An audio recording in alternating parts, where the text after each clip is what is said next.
ছোলা দিয়ে তৈরি করা যায় নানা ধরনের খাবার, তাই বলে রসুন ছোলা? ভিন্ন স্বাদের এই খাবার পরিবেশন করতে দেখা যাচ্ছে এক দোকানে, আর সেই স্বাদ নিতেই দোকানে ভিড় করছেন ভোজনপ্রেমীরা। লেবু, চানাচুর, বিট লবণ, শশা কুচি, পেঁয়াজ, ধনেপাতা, কাঁচামরিচ, রসুন আর বিশেষ কিছু উপকরণ মিশিয়ে তৈরি হচ্ছে মজাদার রসুন ছোলা।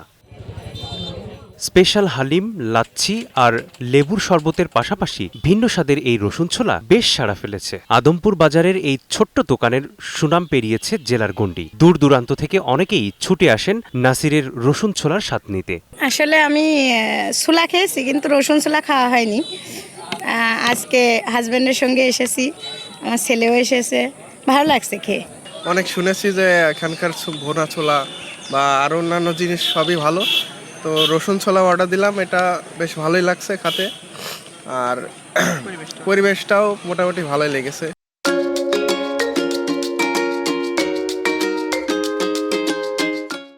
দূর দূরান্ত থেকে লোক আসে শুধু রসুন ছোলা খাওয়ার জন্য, তারপরে যারা আসে তারা হালিমটাও ট্রাই করে।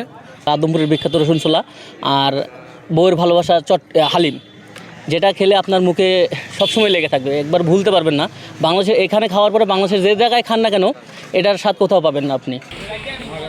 মাত্র 6 মাস আগে রসুন ছোলার ব্যবসা শুরু করে ঝিনাইদহের মহেশপুর উপজেলার আদমপুর বাজারে সাড়া ফেলেছেন নাসির উদ্দিন। প্রথমে ভাবছিলাম যে আমরা চিতই পিঠা শুরু করব, পরে আমার ওয়াইফ বললো যে তুমি রসুন ছোলাটা দিতে পারো, এটা ভালো হবে।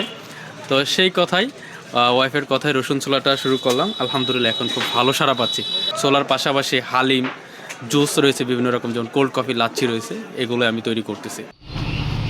স্বাদ ও উপকরণের বৈচিত্র্যে মানুষের মন জয় করে নিয়েছে নাসিরের রসুন ছোলা। আদমপুর বাজারে এসেছে কেউ, অথচ রসুন ছোলা খায়নি, তা যেন হতেই পারে না। দুপুর গড়াতেই নাসিরের দোকানে জমে ওঠে ভিড়, যা থাকে টানা রাত পর্যন্ত। সময় সংবাদ, ঝিনাইদহ।